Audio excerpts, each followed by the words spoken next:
Bismillahirrahmanirrahim. Assalamualaikum warahmatullahi wabarakatuh. Alhamdulillahilladzi arsala rasulahu bil huda wa dinil haqq liyudhhirahu 'alad dini kullihi wa kafaa billahi shahida. Asyhadu an la ilaha illallah wahdahu la syarika lah wa asyhadu anna Muhammadan abduhu wa rasuluhu la nabiyya wa la rasula ba'dah.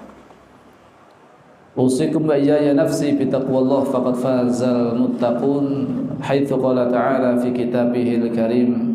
A'udzu billahi minasyaitonir rajim. Bismillahirrahmanirrahim. Ya ayyuhalladzina amanu taqullaha haqqa tuqatih wa la tamutunna illa wa antum muslimun. Wa qala ya ayyuhalladzina amanu taqullaha wal tanzur nafsum ma qaddamat lighad wattaqullaha innallaha khabirum bima ta'malun. Wa qala Rasulullah sallallahu alaihi wasallam fi hadisihi asy-syarif ittaqillaha haitsu ma kunta wa atbi sayyi'atal hasanata tamhuha wa khaliqin nasa bi khuluqin hasanin. Allahumma shalli wa sallim wa barik ala nabiyyina wa habibina wa uswatina Rasulillah Muhammadin sallallahu alaihi wasallam wa ala alihi wa ashabihi ajma'in. Amma ba'd. Ma'asyiral muslimin, arsyadani wa arsyadakumullah.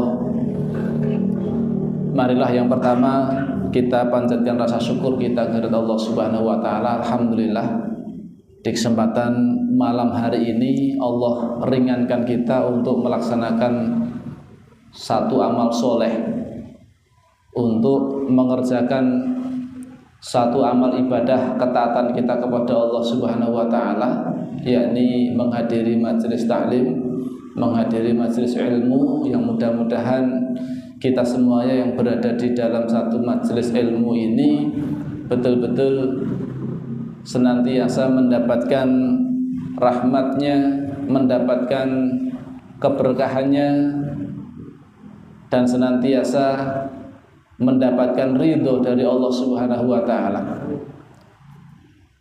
Salam serta salawat kita haturkan kepada uswah hasanah kita, suri tauladan kita Rasulullah Muhammad sallallahu alaihi wasallam, dan juga kepada seluruh pengikutnya dari kalangan para sahabat, para tabi'in, tabi'ut tabi'in, serta seluruh umatnya yang senantiasa cinta kepada beliau, yang senantiasa taat kepada beliau hingga yaumil akhir nanti.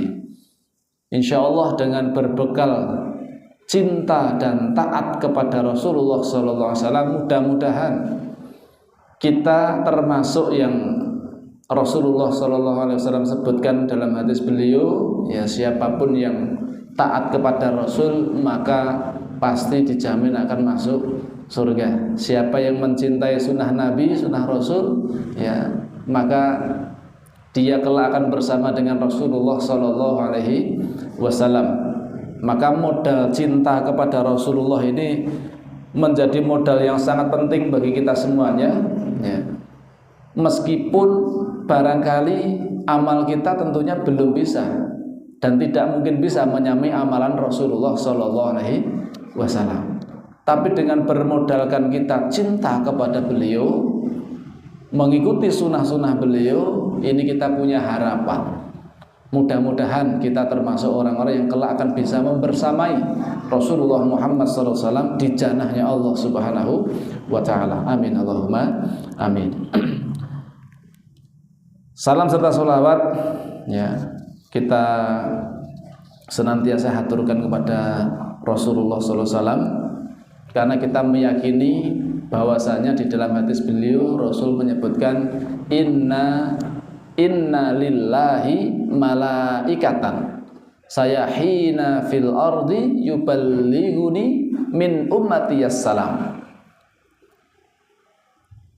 Sesungguhnya Allah Subhanahu wa taala itu mempunyai malaikat.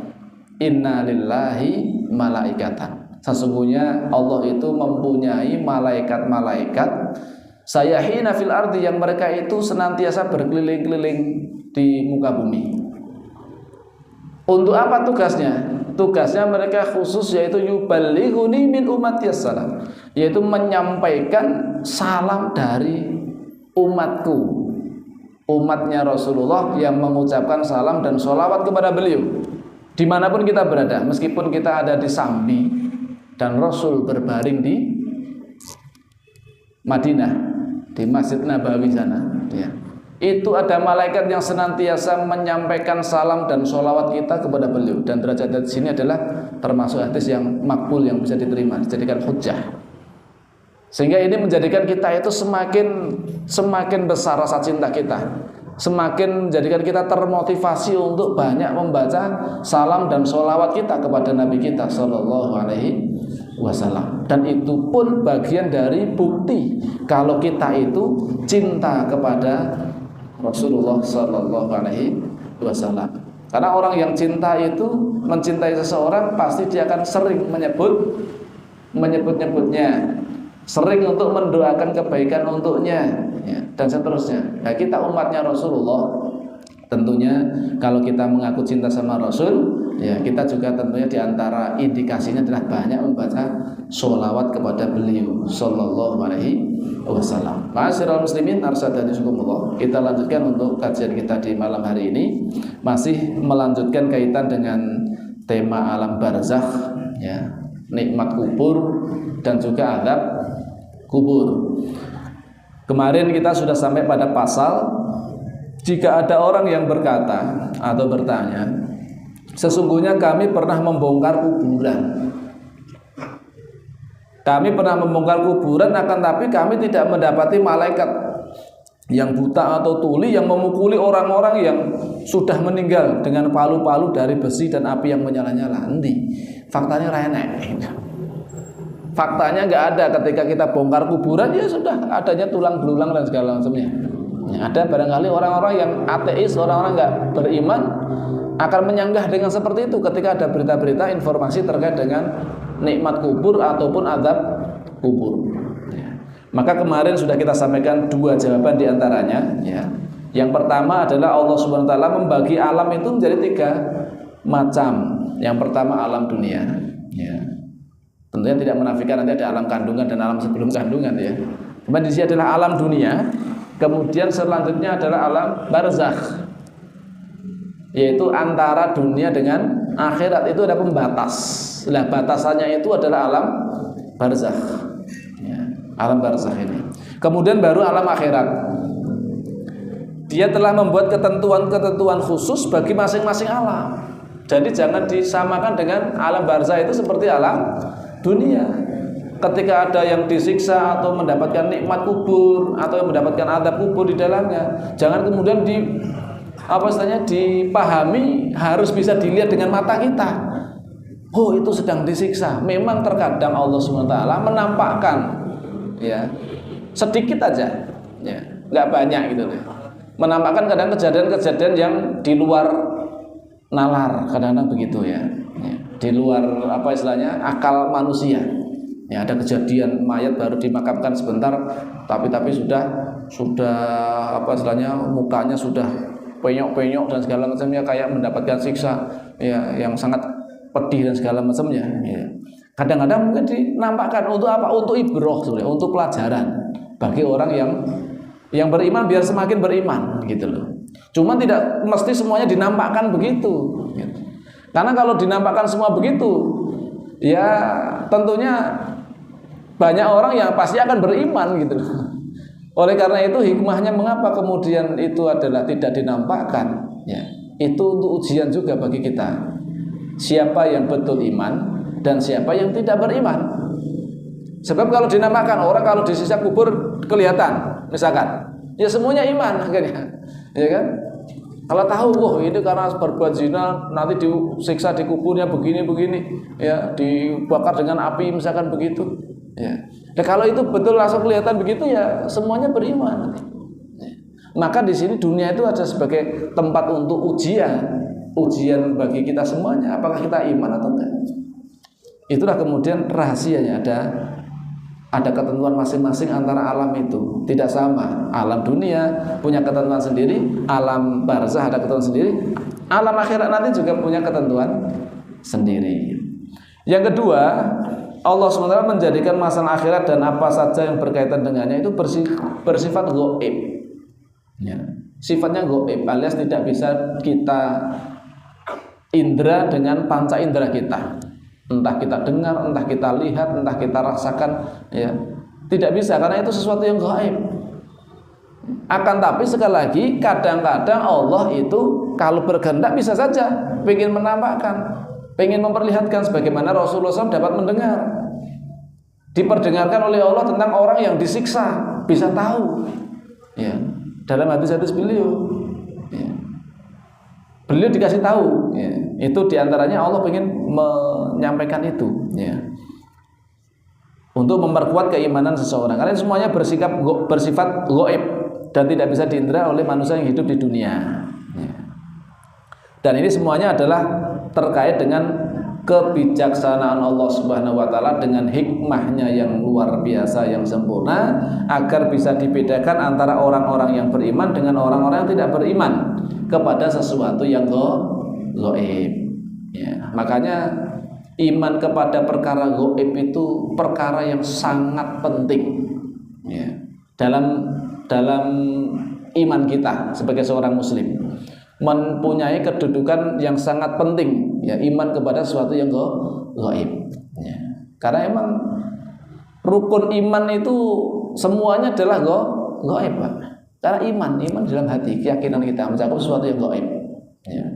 Iman kepada Allah sesuatu yang gaib, tidak bisa kita indra hari ini. Cuman kita bisa merasakan tanda-tanda kebesarannya, bisa menyaksikan, bisa mendengar, bisa melihat, bisa merasakan tanda-tanda kekuasaan Allah Subhanahu wa taala di dunia ini.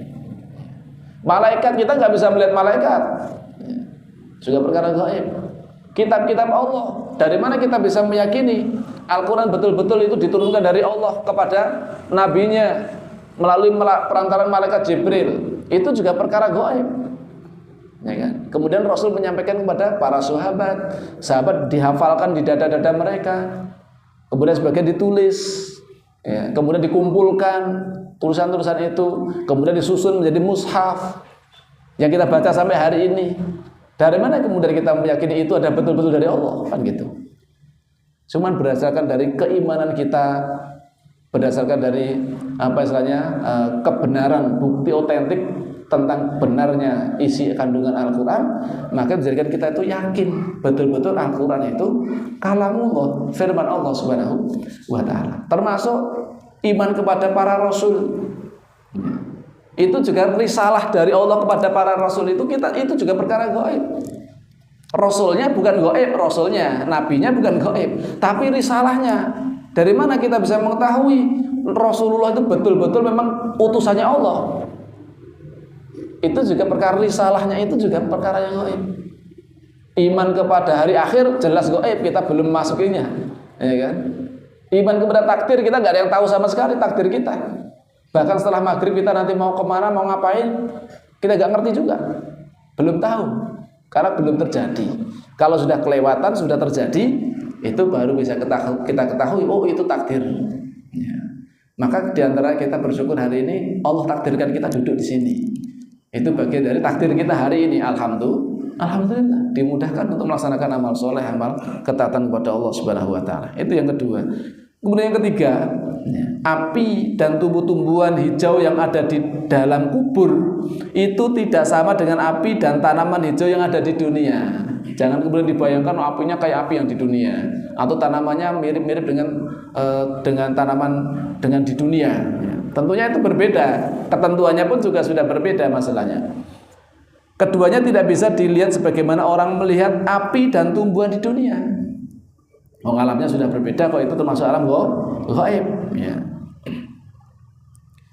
Sesungguhnya ia merupakan jenis api dan tumbuh-tumbuhan akhirat, ya. Ia lebih panas dari api dunia. Jadi api yang digunakan untuk menyiksa orang di alam barzah, di alam kubur, itu lebih panas daripada api yang ada di dunia, ya. Jadi itu tidak bisa kemudian kita saksikan, tidak bisa kita lihat, ya.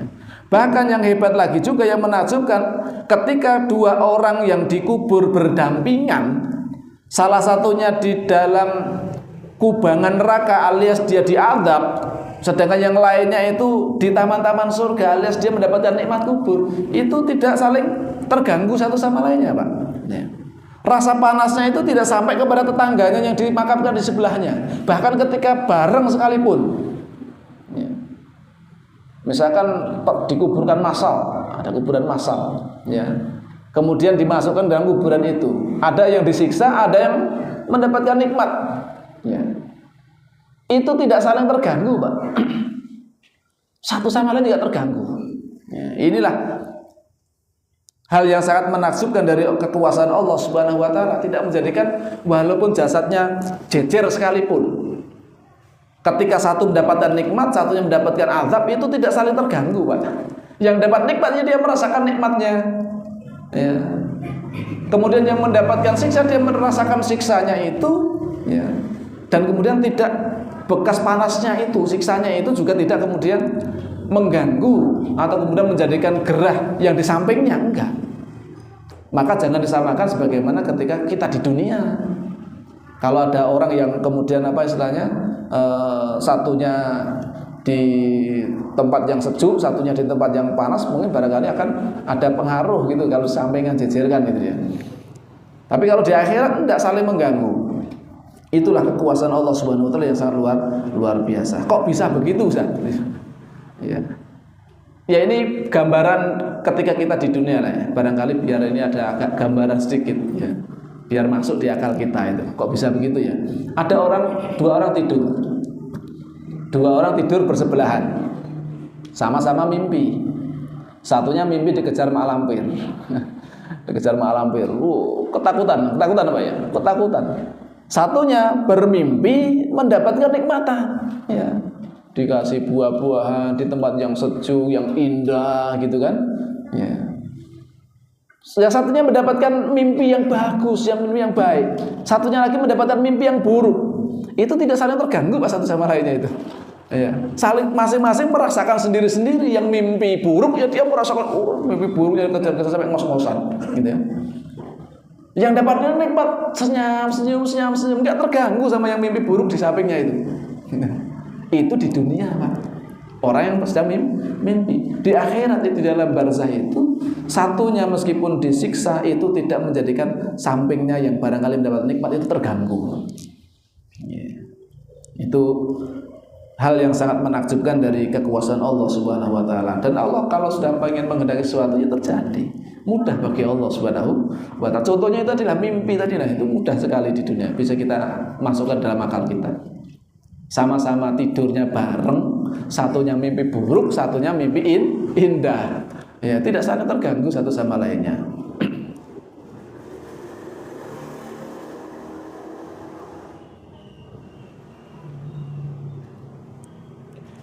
Kekuasaan Allah Subhanahu wa taala itu lebih luas dan lebih menakjubkan daripada semua itu.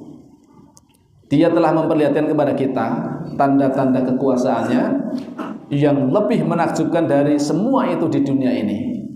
Namun jiwa-jiwa ini lebih suka untuk mendustakan. Kadang-kadang tetap saja tidak percaya dan tidak beriman.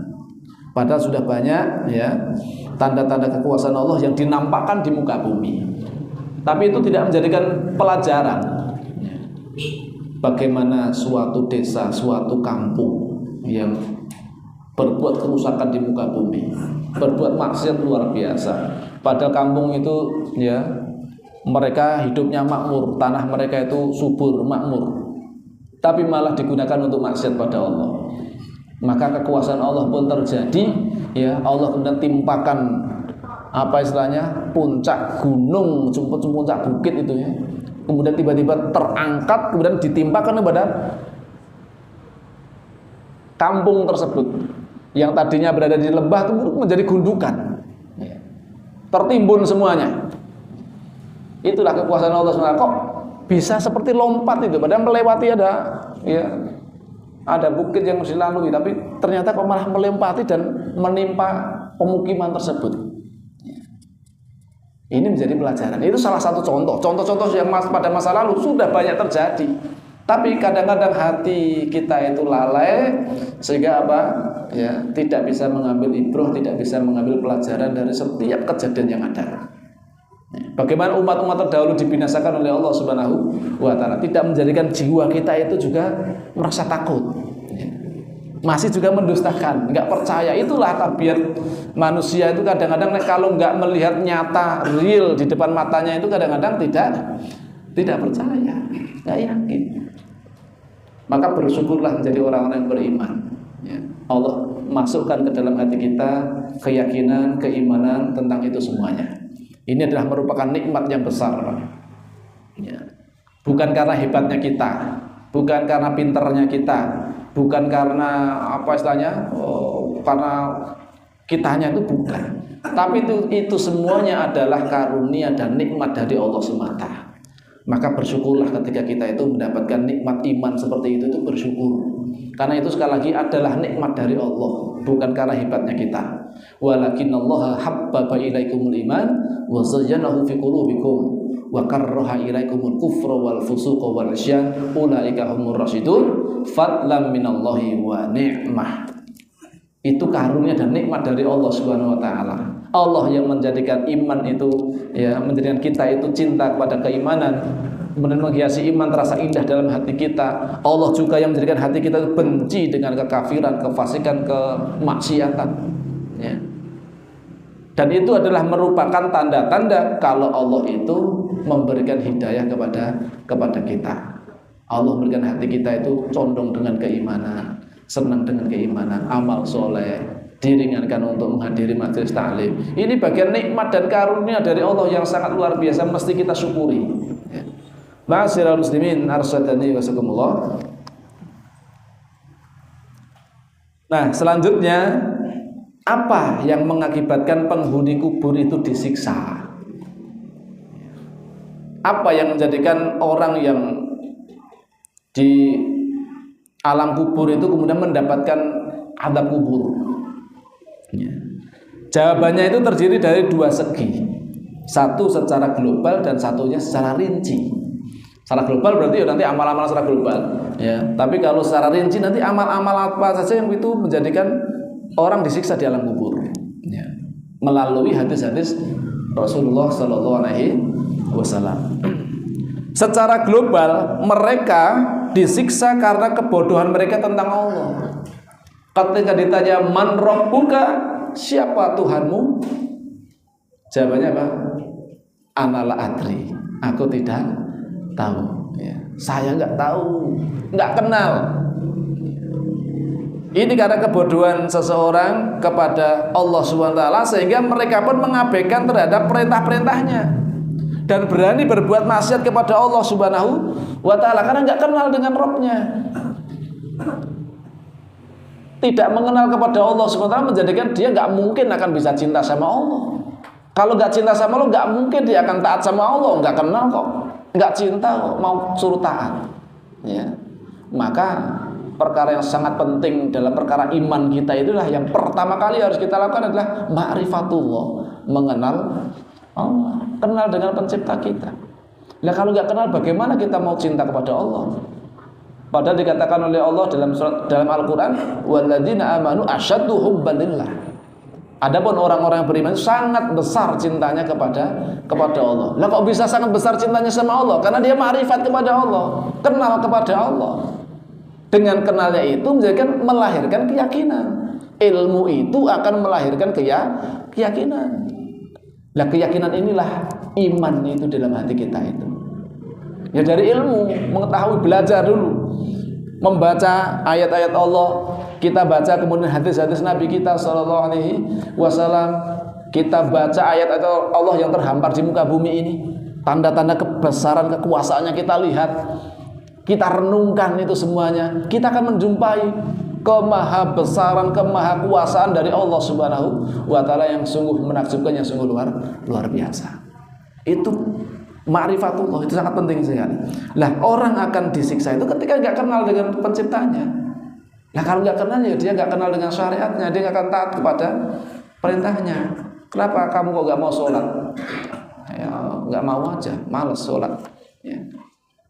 Ngapain saya harus sholat? Ada malah seperti itu. Ngapain saya harus sholat? Kenapa? Dia nggak tahu, nggak kenal dengan penciptanya. Coba kalau dia kenal dan tahu persis, kemudian dia mengenal kepada Rabb-nya, dia akan merasa mempunyai harapan besar dengan ibadah. Dia akan dicintai sama Allah. Harapannya itu, sehingga Allah pun ridho kepadanya. Dan dia dengan ma'rifah kepada Allah, kenal dengan Rabb-nya, kenal dengan penciptanya, nggak akan berani dia untuk berbuat maksiat, takut meninggalkan sholat, takut. Mau bermaksiat itu mikir berkali-kali. Ya, ngapain saya bermaksiat di dunia ini yang nikmatnya hanya sebentar, kalau kemudian kelak di akhirat mendapatkan siksa yang sangat pedih, buat apa saya ya berbuat maksiat seperti itu yang nikmatnya nggak banyak, nggak lama ya. Maka dia pilih itu kemudian lebih taat kepada Allah Subhanahu wa taala. Ini dikarenakan kebodohan, kejahilan seseorang terhadap Allah Subhanahu wa taala, sehingga menjadikan mereka itu abai terhadap perintah-perintahnya, dan mereka senantiasa melakukan kemaksiatan kepada Allah Subhanahu wa taala. Ya kalau seperti itu ya mengundang amarah dari Allah, mengundang murka dari Allah Subhanahu wa taala. Allah tidak akan menyiksa ruh yang mengenalnya. Allah nggak mungkin mengazab atau menyiksa ruh yang mencintainya, tidak mungkin, Pak. Ya. Allah tidak akan mungkin menyiksa ruh yang senantiasa melaksanakan perintahnya. Tidak akan mungkin Allah itu menyiksa ruh yang senantiasa menjauhi larangan-larangannya, nggak akan mungkin. Karena Allah akan mencintainya. Kalau sudah Allah cinta kepada orang tersebut, tidak mungkin Allah akan menyiksanya. Ya. Allah itu menyiksa seorang dikarenakan ya memang mengundang amarah dari Allah. Tidak mau mencintai Allah, tidak mau mengenal Allah, malah melaksanakan larangan-larangan Allah, menerjang-nerjang larangan Allah, meninggalkan perintah-perintah Allah Subhanahu wa taala, sering berbuat maksiat kepada Allah. Ya ini membuat amarah dari Allah. Maka itu mengundang siksa di alam kubur dan juga di akhirat nanti ya, dengan dimasukkan ke dalam nerakanya Allah Subhanahu wa taala. Karena sesungguhnya siksa kubur dan siksa akhirat adalah akibat dari kemarahan dan kemurkaan Allah terhadap hambanya. Ini sebetulnya sudah keterlaluan, ya, sudah keterlaluan. Karena Allah itu sebetulnya Maha Penyayang, Pak. Allah itu, rahmat Allah itu, kasih sayang Allah itu lebih luas daripada murkanya. Kalau kita mau mengenal dengan pencipta kita, Allah itu Maha sayang dengan hamba-hambanya sebetulnya. Cuman hambanya sendiri yang kadang-kadang itu ya malah meninggalkan Allah Subhanahu wa taala, memilih memperturutkan hawa nafsunya. Padahal banyak sekali amalan-amalan yang itu bisa menggugurkan dosa-dosa kita. Ketemu sama teman, ucapkan salam, assalamualaikum, waalaikumsalam, senyum, jabat tangan, gugur dosa-dosa di antara keduanya kok. Sebelum keduanya berpisah. Lalu ini kan di antaranya. Kemudian sholat 5 waktu menggugurkan dosa, sholat Jumat menggugurkan dosa, shaum Ramadan menggugurkan dosa, ya, puasa Arafah menggugurkan dosa 2 tahun bahkan, ya. Kemudian shaum Asyura menggugurkan dosa, dan amal-amal lain banyak sekali itu menggugurkan dosa-dosa. Amal soleh dilipat gandakan, sedangkan kemaksiatan sesuai dengan kemaksiatannya, alas tidak dilipat-lipat gandakan. Ini kan bagian dari kemurahan dari Allah Subhanahu wa taala kepada hambanya. Bahkan meskipun kita membawa dosa segunung atau sundul langit atau sepenuh bumi sekalipun, kalau kita itu mau berdoa dan berharapnya hanya kepada Allah, Allah akan mengampuni kita. Kalau kita itu mau beristighfar, minta ampun kepada Allah, seberapapun dosa yang kita lakukan itu akan diampuni oleh Allah. Ya. Yang penting kita mau istighfar dan bertobat kepada Allah Subhanahu wa taala. Ini lah kok sampai kemudian dia masih disiksa, ini kan sebetulnya sudah keterlaluan. Ya, hamba tersebut sudah sangat melampaui batas sehingga kemudian mengundang murka dari Allah Subhanahu wa taala. Barang siapa yang membuat marah Allah dan menjadikannya murka di dunia ini, sedangkan ia tidak bertaubat dan meninggal dalam keadaan seperti itu, ia berhak mendapatkan siksa kubur. Ya. Kalau nggak bertobat kepada Allah, maka dia layak untuk mendapatkan siksa kubur sedikit atau banyak. Ya. Baik ia meyakini atau mendustakan, baik dia itu percaya adanya siksa kubur atau tidak percaya, ya, itu sama-sama akan mendapatkan siksa, ya, ketika dia itu banyak berbuat maksiat kepada Allah Subhanahu wa Ta'ala dan dia tidak bertobat. Nah, sementara jawaban secara rincinya Nabi SAW telah memberitahukan kepada kita mengenai dua orang yang beliau lihat sedang disiksa di dalam kubur mereka. Ya, ketika Rasulullah berjalan, ya, melewati dua kuburan, ya, kemudian ternyata Rasulullah SAW itu, ya, mengetahui atau mendengar bahwasanya dua orang yang di dalam kubur itu sedang disiksa oleh Allah Subhanahu wa Ta'ala, ya, sedang disiksa di alam kuburnya. Penyebabnya adalah salah seorang dari keduanya suka adu domba, kemana-mana berbuat namimah, ya, sering membuat ontran-ontran, geger, ya, supaya menjadikan orang itu saling bermusuhan satu sama lain, suka mengadu domba. Yang satunya berbuat namimah, yang satunya lagi itu tidak beristinja, tidak bersuci setelah buang air kecil, ya, cuma opat tapit sudah, jadi tidak kemudian istinja, ya. Padahal hari ini kalau mau mencari air mudah, mau mencari toilet di mana-mana juga banyak, ya kan? Kenapa kemudian kok milih berhenti di pinggir sawah, kemudian berdiri maktur gitu ya? Setelah itu ya sudah, ya, tidak pakai istinja. Nah, ini ternyata menyebabkan apa? Menyebabkan orang tersebut akan disiksa besok di alam kuburnya. Kemudian di dalam hadis Samurah bin Jundub yang telah disebutkan di pertemuan yang dulu, ya, disebutkan tentang siksaan bagi orang yang menyebarkan dusta hingga mencapai ufuk, ya, siksaan bagi orang yang membaca Al-Quran, ya, kemudian ia tidur pada malam hari dan tidak mengamalkannya pada siang hari. Sudah ngerti ilmunya, mempelajari Al-Quran tapi tidak mau mengamalkan Al-Quran. Kemudian ia tidur, ya. Kemudian siksaan bagi para pezina yang disebutkan itu. Bagaimana itu? Orang dimasukkan dalam tungku, kemudian dari bawahnya dibakar, ya, ada api yang menyala-nyalain. Itu siksaan bagi para pezina, ya. Dan siksaan bagi orang yang memakan riba, sebagaimana yang disaksikan Rasulullah SAW di alam barzah, ya. Itu beberapa informasi dari Rasulullah sebab-sebab orang itu disiksa, ya, di alam barzahnya nanti. Nabi SAW juga telah menceritakan tentang orang yang mengenakan mantel yang diambilnya dari harta rampasan perang, belum dibagi diambil mantelnya, ya, maka kemudian dia meninggal di dalamnya itu, ya, maka dia mendapatkan siksa, ya.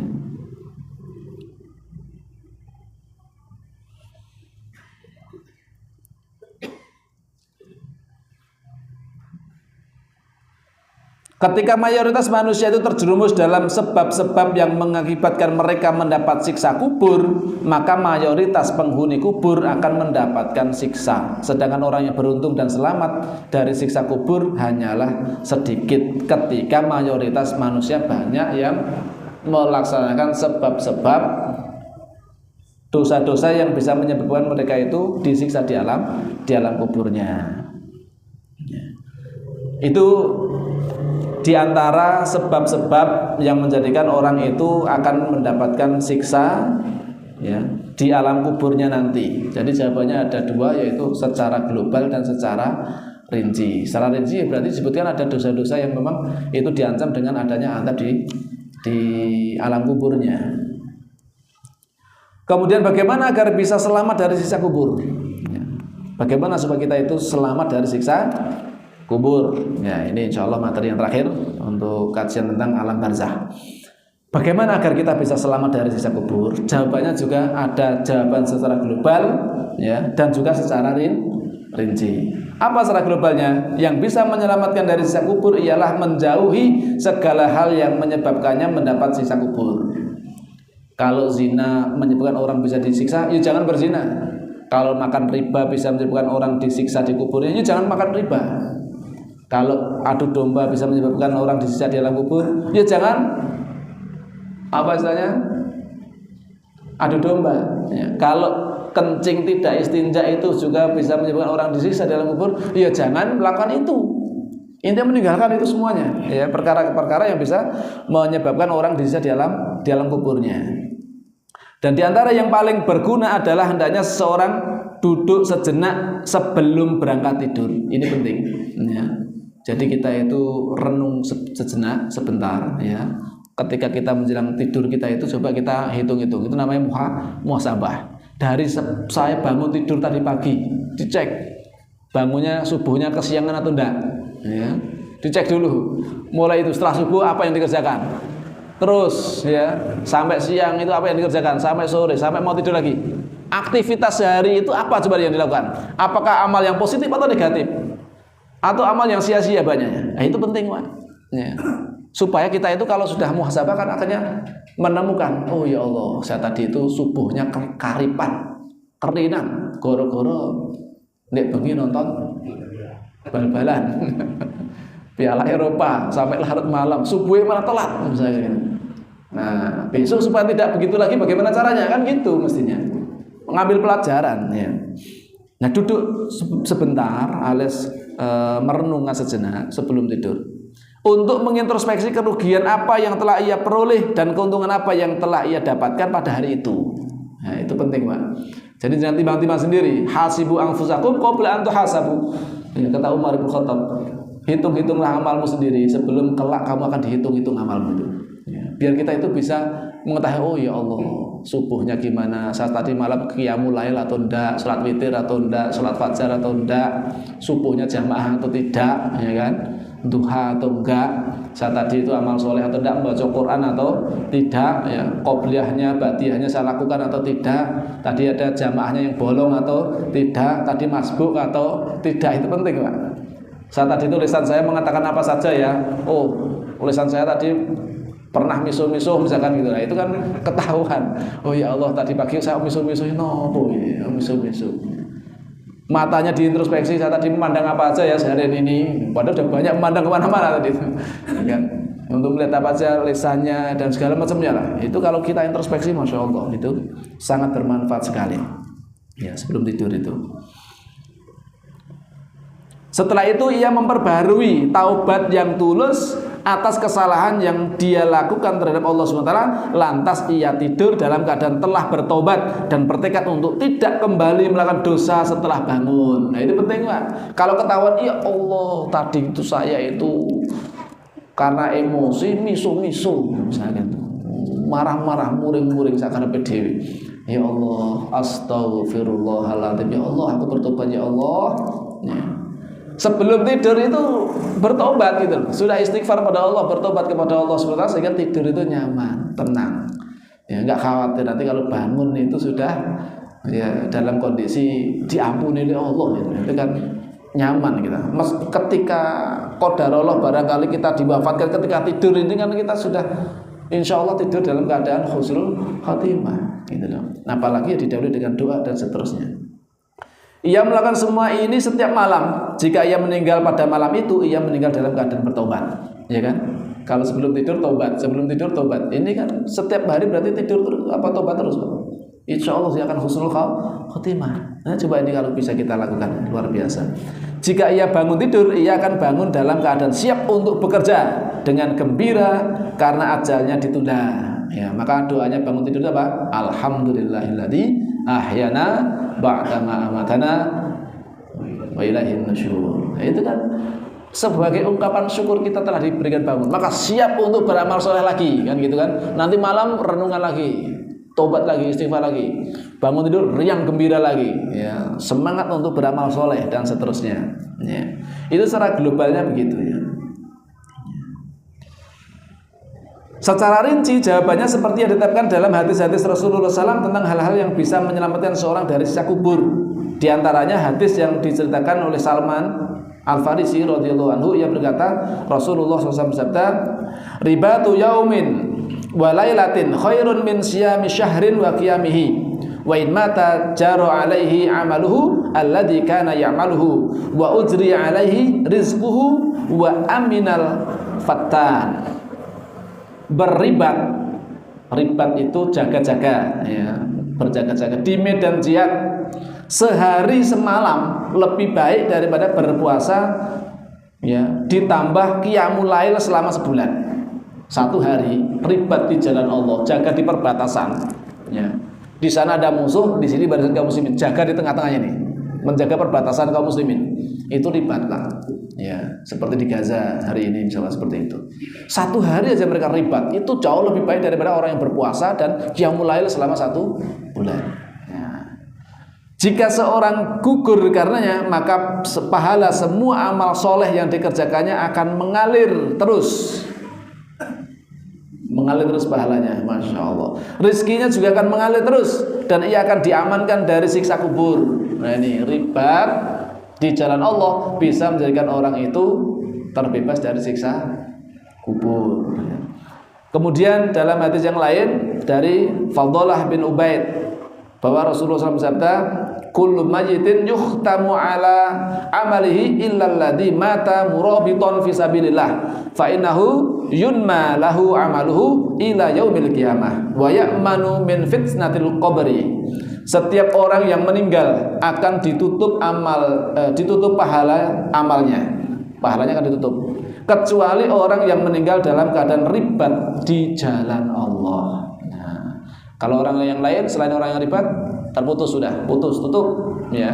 Tapi orang yang ribat di jalan Allah itu pahalanya terus mengalir. Sesungguhnya pahala amalannya akan dikembangkan untuknya sampai hari kiamat. Masya Allah, ini luar biasa. Keutamaan orang yang bisa ribat di jalan Allah, ya. Dan ia akan selamat dari fitnah kubur. Ini kembali disebutkan fitnah kubur. Mikdam bin Ma'di Yakrib berkata, Rasulullah sallallahu alaihi wasallam bersabda, lisyahidi indallahi sittu khisalin yukfaru lahu fi awwali daf'atin wa yara maq'adahu minal jannati wa yujaru min adabil qabri wa ya'manu minal far'i al-akbari al-faz'il al-akbari wa yudau ala ra'sihi tajul waqari al-yaqutah minha khairun minad dunya wa ma fiha wa yuzawwiju thnataini wa sab'ina zawjatan minal huril 'ain wa yushaffa'u fi sab'ina min aqaribihi. Masyaallah, ini luar biasa. Orang yang mati syahid mendapatkan 6 macam kemuliaan di sisi Allah. Orang mati syahid dapat 6 kemuliaan. Apa saja? 1, dosanya diampuni pada saat pertama kali darahnya mengalir. Ya, ketika dia berjihad di jalan Allah, ketika darahnya pertama kali mengalir, dosanya sudah diampuni oleh Allah Subhanahu wa taala. Ini Masya Allah, keutamaan yang luar biasa. Bisa, yang kedua, bisa melihat tempatnya di dalam surga. Diperlihatkan, tempatnya itu besok di surga. Masya Allah, ini luar biasa juga. Kemudian diselamatkan dari siksa kubur, aman dari siksa kubur. Maka banyak karomah-karomah, ya. Orang yang mati syahid sudah dikubur berbulan-bulan bahkan bertahun-tahun, jasadnya masih utuh. Itu juga banyak terjadi seperti itu. Itu karomah yang Allah berikan kepada orang-orang yang mati syahid. Orang yang mati syahid, ya, aroma darahnya kok wangi seperti kasturi, itu juga banyak terjadi seperti itu, ya. Ini diantaranya, ya. Diselamatkan dari siksa kubur, ya. Kemudian apa lagi? Aman atau diselamatkan dari ketakutan yang terbesar, yaitu apa? Ketika terjadi kiamat nanti. Kemudian di atas kepalanya diletakkan mahkota kewibawaan dengan hiasan permata yang lebih baik daripada dunia dan seisinya, ya, dapat mahkota ini, ya. Di kepalanya diletakkan mahkota kewibawaan, ya, dengan hiasan permata yang jauh lebih baik daripada dunia seisinya. Kemudian apa?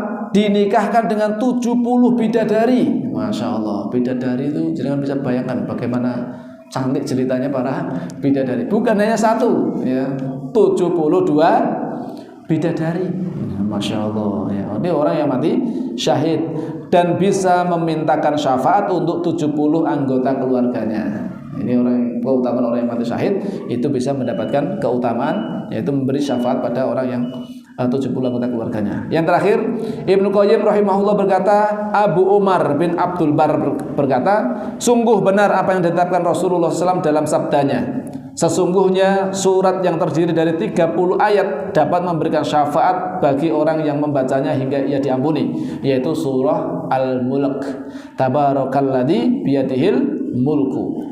dan menyelamatkannya dari siksa kubur. Ini Pak ya, jadi surat Al-Mulk ya, itu yang kemudian kita baca, apalagi bisa dihafalkan, yaitu bisa menjadikan orang itu terbebas dari azab kubur. Begitu pula menjauhi faktor-faktor yang menyebabkan para penghuni kubur mendapat siksa, sebagaimana yang telah disebutkan tadi dan juga lain-lainnya dari apa yang diriwayatkan dari Rasulullah Sallallahu Alaihi Wasallam. Demikian masyarakat muslimin, Rasulullah yang kami sampaikan terkait dengan alam barzah ya, sampai kemudian juga bagaimana agar kita bisa selamat dari siksa kubur. Tadi mudah-mudahan kita bisa mengamalkannya dan mudah-mudahan kita semuanya terjaga dari fitnah kubur, termasuk dari berdoa meminta perlindungan dari 4 perkara itu ya. Ketika sebelum salam, setelah tasyahud sebelum salam baca doa perlindungan dari 4 perkara, termasuk di antaranya adalah berlindung supaya dihindari dari siksa kubur. Mudah-mudahan kita semuanya diselamatkan oleh Allah SWT dari siksa kubur dan siksa api neraka kelak, dan mudah-mudahan kita diselamatkan dan dimasukkan ke dalam jannahnya Allah Subhanahu wa taala. Amin Allahumma amin. Kita akhiri majlis kita di malam hari ini dengan doa kafaratul majlis. Subhanakallahumma wa bihamdika asyhadu an la ilaha illa anta astaghfiruka wa atubu ilaik. Assalamualaikum warahmatullahi wabarakatuh.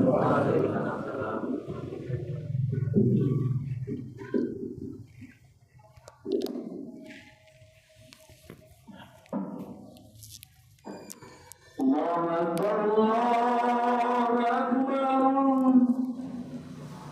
Allah